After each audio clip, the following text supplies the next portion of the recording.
George Kilpatrick, it's Bridge for the Nation, celebrating people that we feel good about. There's a new organization in town. It's called the Southside Community Growth Foundation. It's a Syracuse-based organization focused on empowering residents through education, entrepreneurship, and neighborhood revitalization. Its very first executive director is Deka Eysaman, and she joins us now.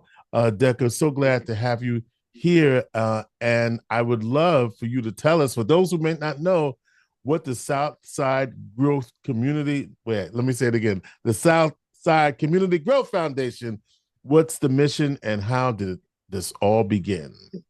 Yeah, so one, I know it's a mouthful. So thank you for having me.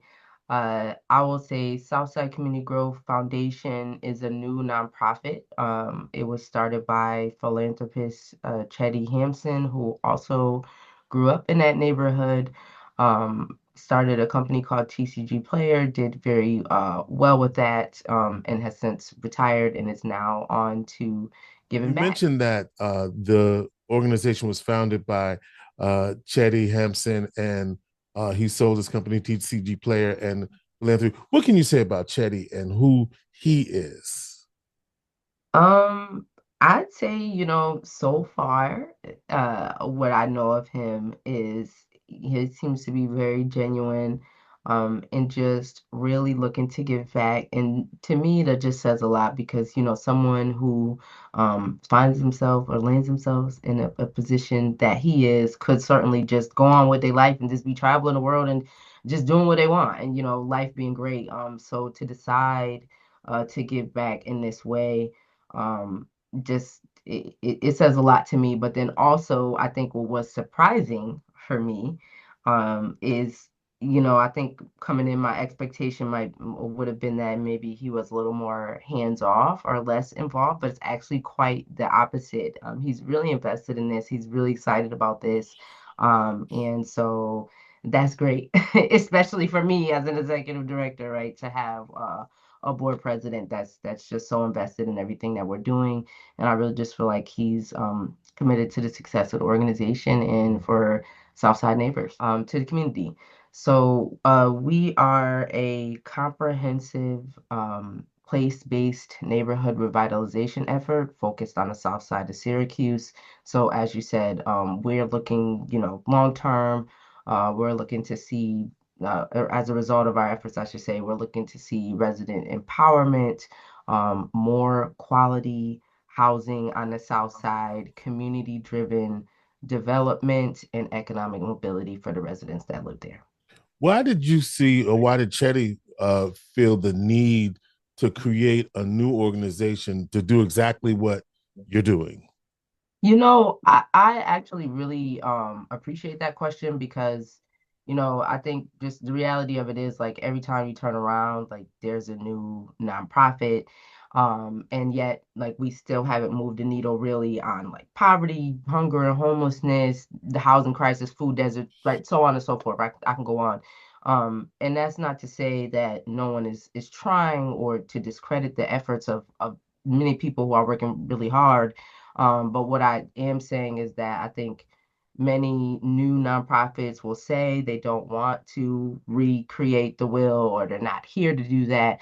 And that a lot of times probably is their true intention, but structurally, just the constraints that most nonprofits are under due to their funding sources, that doesn't make that easy to achieve in reality. I think what's unique about us is that we are actually positioned to do that given our access to unfettered funds. So we want to just make it clear that we're here to complement and connect, not to compete. We don't have a desire to duplicate efforts that are already underway. What we really are looking to do is to seek out the most impactful initiatives, work, individuals, organizations doing good things on the South Side and understand how we can leverage our resources to maximize that impact, if that So makes sense. what I heard you say is that while Chetty is in this game, if you will, and I don't want to say game, but like Right. because he has decided that he is going to use his philanthropy in a way to improve the neighborhood that he grew up in, there aren't funding grant type restrictions that say you can't do that. Like if he has the ability and the organization through its funding wants to do something, it can do it, is what I'm hearing you Yes. say. Yes. that's what Yeah. that's what I'm hearing you say. And so can you define then what the South Side is, right? Because what are we talking about? Listen, that is also a good question that I keep getting. Obviously, the South Side in itself is not really one neighborhood. It's a side of town, right? Us that are from here, it's a side of town.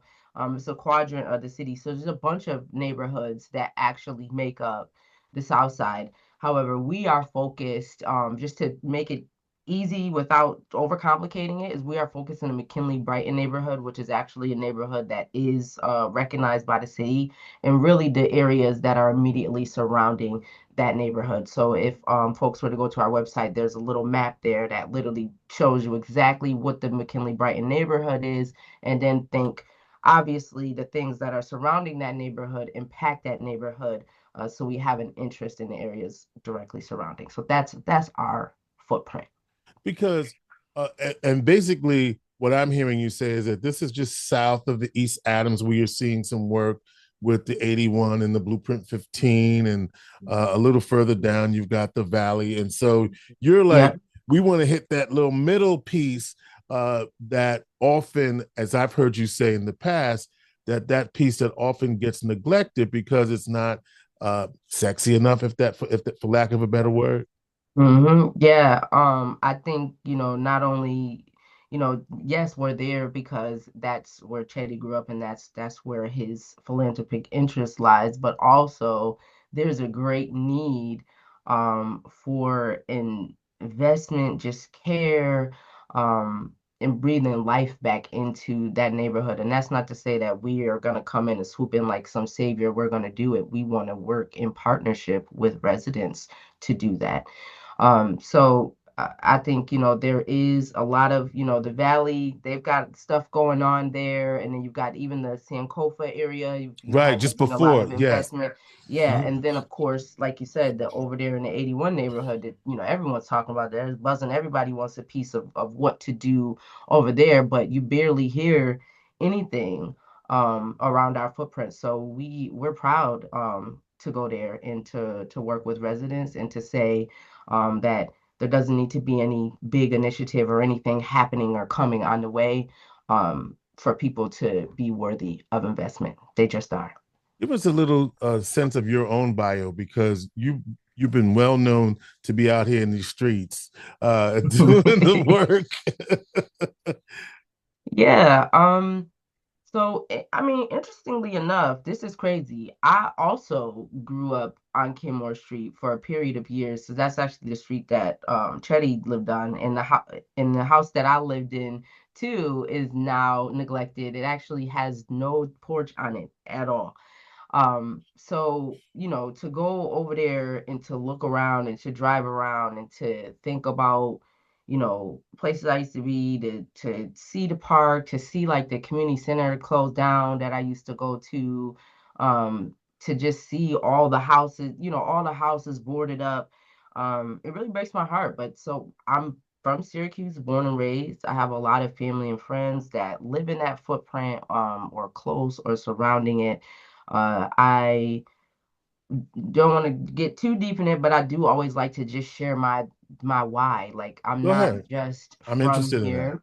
Hmm. I think, it's not just that I could sympathize with people that live in that neighborhood. I could actually empathize because I was one of the kids that were looking to serve, that lived in a single family, or a single mom headed family, and went through a lot of struggles. And I was able to escape extreme poverty here through education, thankful for programs like STEP and On Point and Say Yes and things like that. So yeah, there's a really a reason why I do everything that I do and why I'm so passionate and mission driven, because I know what it feels like, and I want to help others be able to overcome just like I have. And you, before you worked here, you were working with the New York Civil Liberties Union. Yep. So yeah, a lot of community based affiliation. So started out at the Syracuse University STEP program, moved on to the Boys and Girls Clubs of Syracuse, was the team program director there for a number of years. Went on to do DEI work on the Syracuse University campus for a little while, continued DEI work at St. Joseph's Hospital before I wound up at the New York Civil Liberties Union doing organizing work, civil rights work statewide. But also for the last decade, or I should say, I stepped down in April, but for a very long time, a long number of years, I was volunteer board president of Urban Jobs Task Force, which is a local racial and economic justice organization. So, because you're a new nonprofit and now the landscape, you have an open landscape. We have a new mayor. And what do you want to say about that? Actually, historical election this week. Mayor-elect Sharon Owens taking the reins come January 1st. What about that do you think may help what you're trying to do in the McKinney-Brighton neighborhood? Well, one, I just want to say congratulations to Mayor-elect Sharon Owens. As a Black Syracusan, being here born and raised, that representation just means a lot to me. I'm very happy to see it. And I should say that Sharon is on our board. She won't be able to stay very long now. She'll be super busy. But she is actually a board member of the Southside Community Growth Foundation. So she's very aware of and I think invested in the mission. But I think that she'll be, just given the work that we want to do, we're definitely going to have to partner with government. I think she'll be a great partner in City Hall, not just because of who she is or because she was on this board, but really because of the work that she's done in the community for decades now. She really understands. So I think, she'll be someone that, well, there'll be less explaining about the why. Right. So I'm looking forward to that partnership. So when you look at what the foundation is seeking to do, by the way, just to reintroduce our guest, Deka Eysaman is the executive director of the newly formed Southside Community Growth Foundation, with a footprint to focus on the McKinley Brighton neighborhood in the city of Syracuse on the Syracuse South Side. What are you looking to do initially to impact the families and youth in your area? What are some of the ideas that are floating around?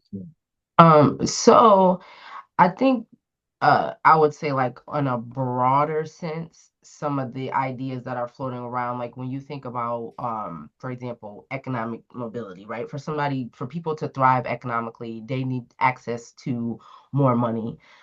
So what are things and supports that we can help put in place, or fuel that can remove barriers to them accessing that more money. So, hearing things like childcare, transportation, after school, workforce development support, those will be all important things to us. Obviously, housing is the foundation of a thriving neighborhood. So we have started off by hanging our hat saying, we don't know exactly how we'll do all the other or what else we'll do, but we know for sure that we want to reduce the amount of vacant parcels and properties on the south side, and that we are able to see an increase in the quality housing stock. But what I will say is actually our next steps is to undergo some deep community engagement. We think that no one can understand or know what they need better than the community themselves. So we think that we actually have to start there to help us decide how we show up, where we invest strategically. I So think that's our next steps. I think about some of the groups you said. There's like six neighborhoods on the south side, and I think about groups like TNT and other types of groups like that. Do you see yourself working collaboratively, and how do you see yourself building that collaborative effort? Oh, absolutely. So we of course have started, showing up to TNT Valley and Southside meetings just to hear and understand what the issues are. But again, we're really looking to say, okay, here's something. I don't care what the organization is that's over there on the South Side that's serving, or maybe it's a business, or maybe it's an individual. And here's something that, they're doing. and here's a gap in that, or here's a way that we can make it better. How can we come in again and kind of leverage our resources to maximize the impact that people are already making to help forge new partnerships? I think, another cool thing about our positioning is people are wanting to come and tell us about what they're doing because they want things to be supported. We might not always be the right partner, but we also see ourselves as a connector and a convener of other organizations and entities in the community looking to do good. So even if we're like, such and such is doing this, such and such is doing that, and such is doing this, how can we help them all come together? It may just take a little bit of resource to forge a new partnership and provide some additional benefits for people living on the South Side.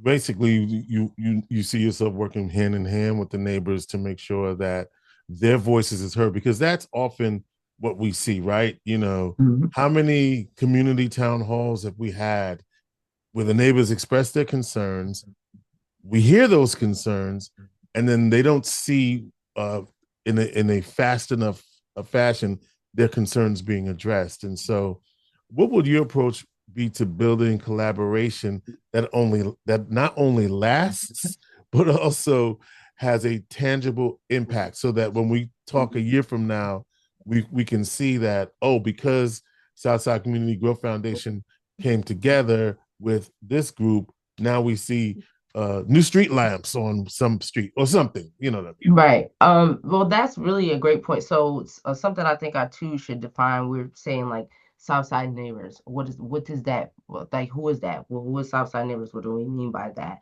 And it really means anybody who lives, works, or serves on the South Side. So it could be a community-based organization, it could be a business, it could be residents, right? There's a real emphasis on the people who live over there. So for us, we don't want for community engagement to be a goal where we go and listen to people and then we go ahead and decide what to do, and it's not aligned. Our hope is really that our outputs are in alignment with community voices. So when we say empowered resident engagement, that means that we trust people to know what's best for them. So we're going to them to guide us and steer what we do. Doesn't mean that, right? You write down a piece of paper. We want everybody to get, I don't know, $5,000 tomorrow, right? Then we're gonna go and deliver, and everybody's gonna get $5,000 tomorrow. But what I am saying is that uh, we'll be very intentional in ensuring that what we hear from the community is clearly seen and felt in what we do. What would be some of the, well, there's two things. One of the immediate questions that came to mind is, I don't want to miss the fact that we're in a moment right now where food insecurity is a major concern for neighbors throughout the city, throughout the county. And how are you thinking? How is Southside Community Growth Foundation thinking about that in this moment, or recognizing that that's a particular challenge in real time? Yeah, well, one, I want to go back to because I don't even think I fully answered your question because you really said, okay, well, how do you do that engagement and how are you going to make sure that residents' voice are included, right? There's one thing of going and talking with them and gathering the input, but then how do you make sure that that's infused in what you do? Um, One thing I'll say is that the organization has not developed a short-term strategic plan. So we are intentionally doing community engagement first and then Mhm. using that information to develop the strategic plan. So that's one.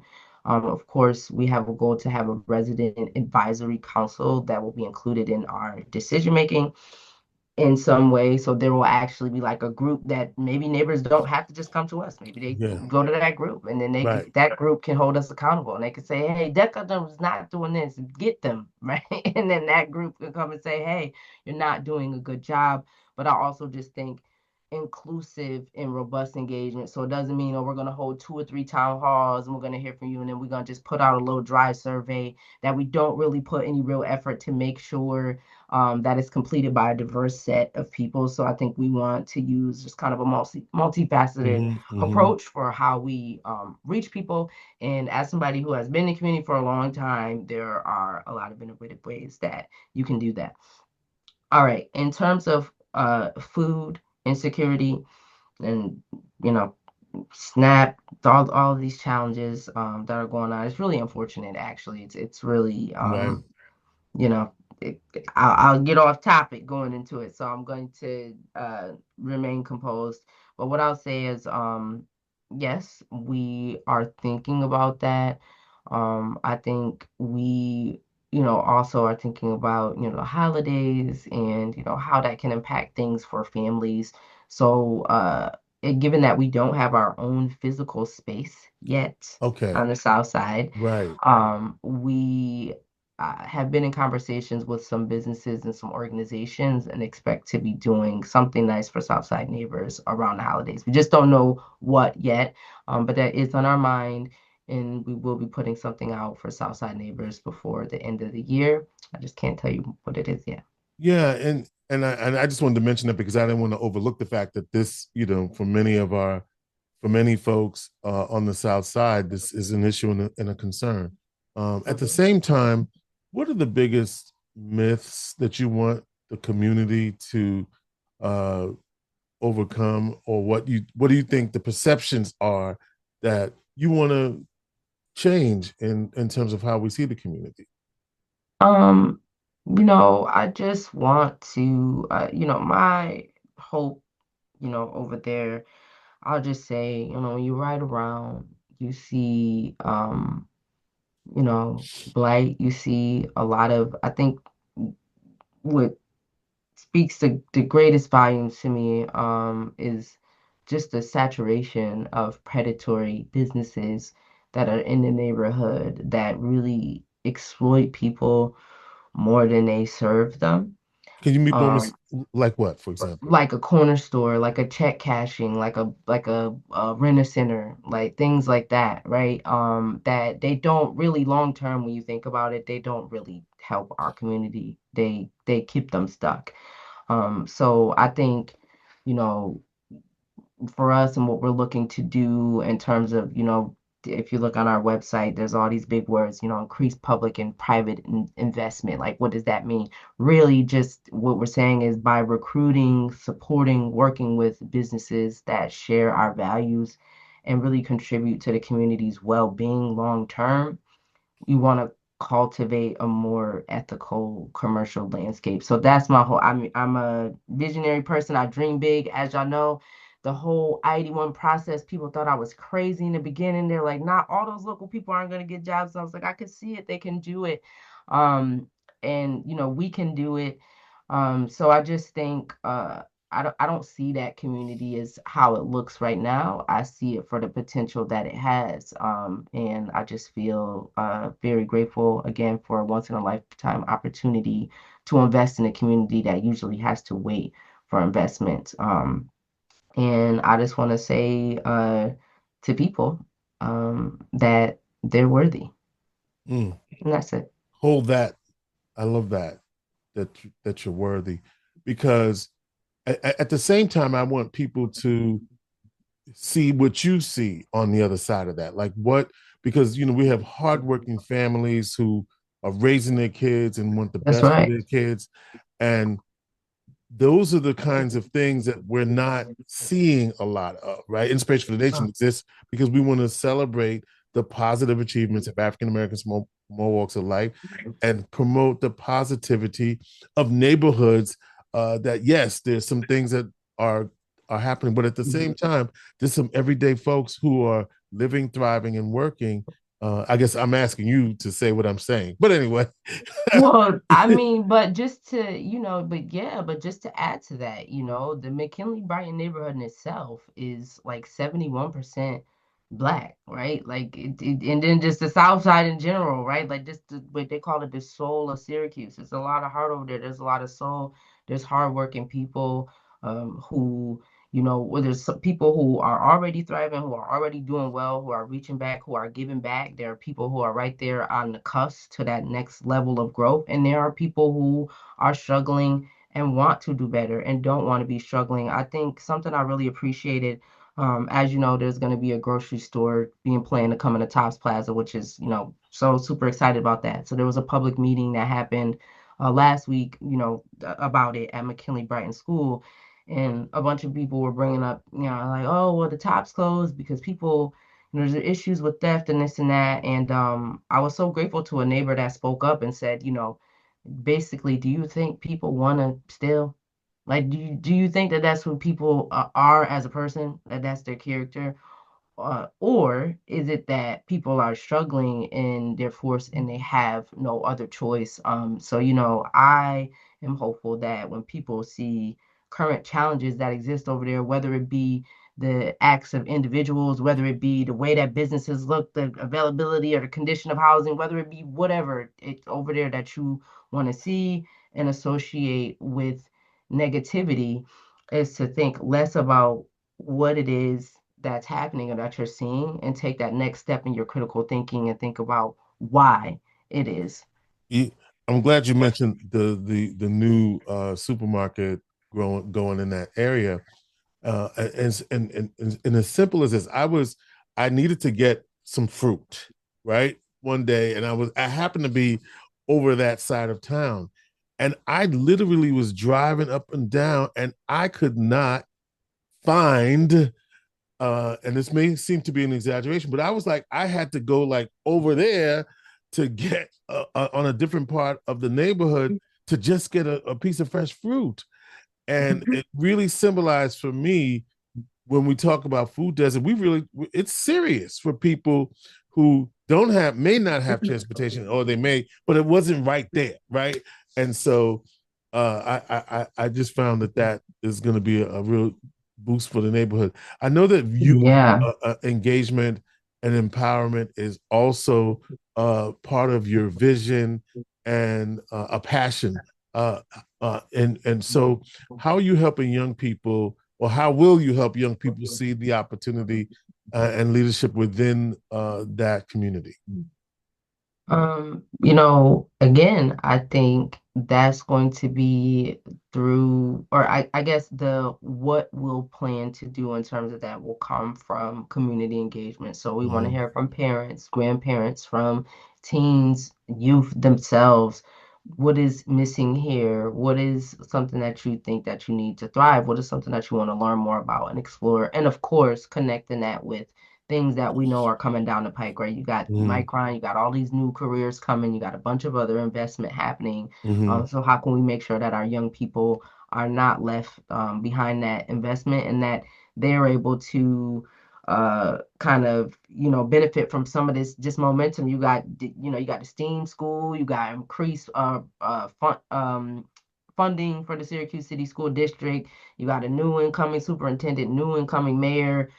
I mean, it's just so much going on. So I think for us, the key thing is, how do we work to ensure that Southside youth are able to benefit as much as possible from all those investments? Deka, you just made me think of something, and I have to say it out loud. Black women are winning in the Syracuse community. It appears. It appears, right? What? Uh, What? okay, right? I Yeah. mean, Look, I can't deny it. I love to right, see right. I mean, it. this is a critical moment in our history of our city. And we're looking forward to great. All right, looking ahead. What's your dream for the Southside Community Growth Foundation over, let's say, for a year from now? What would you like to say? Oh, we did that. A year from now, I would like for us to establish a physical presence on the South Side. And I think that we would have a strong strategic plan that is informed by the community and that we have an actively engaged resident advisory council to help us get off the ground. As you know, right, we're a startup. It usually takes a real like 3 or so-ish years to Yeah. really start Mm-hmm. to see what your impact is going to be. But my hope is that we get off the ground running fast and that we have some early engagement, and that people know that we're serious about what we're saying and that we want to become a part of the fabric of the community. And we know that we have to earn that, and we're willing to do that work. So I look forward to seeing y'all out here. Out here in these streets. Okay, out here in these streets. Um, And George, I mean, you know me, always got a call to action. So I would just say, something that we don't need to wait to do. Something I'd love to ask the listeners out there is if they know a Southside resident organization business doing good over there on the South Side that we should be aware of, let us know. As Mm. we build and, grow our organization, we're on the lookout for ways to support and uplift our neighbors who are contributing meaningfully in our community. So let us know what's going on out there, y'all. I mean, right now, I'm a team of one. It's only so much I can see and know about. So help me, y'all, please. And thank you. All right. So how do people let you know that? What is the way they get a hold of you? So you can, I mean, we on everything. We got a website, so you can contact us there. My information is there. Email, our phone number. We're on Facebook, LinkedIn, Instagram. Hit All us up right. anywhere. Or if you just see me out here, just pull me to the side. I would love to talk to you. So for the accessibility, what is the phone number? Look, let me now. I don't know about heart, George. Hold on, give me 2 seconds. Well, But in the meantime, thankfully, let's give them the website southsidegrowth.org, yes, southsidegrowth.org, .org. southsidegrowth.org. You can find out all about what the organization is about and doing and how you can get involved. What is the phone number they can call? The phone number is 315-217-1395, and you can text to that number too. 315-217-1395. 1395. 315-217-1395. Deka Eysaman, Executive Director of the Southside Community Growth Foundation, reminding us that change starts right here where we live. Stay inspired, stay connected, and keep lifting our community high. Deka, we thank you so much. All right. Thank you, George. Take care. I'll see you later. Inspiration for the nation.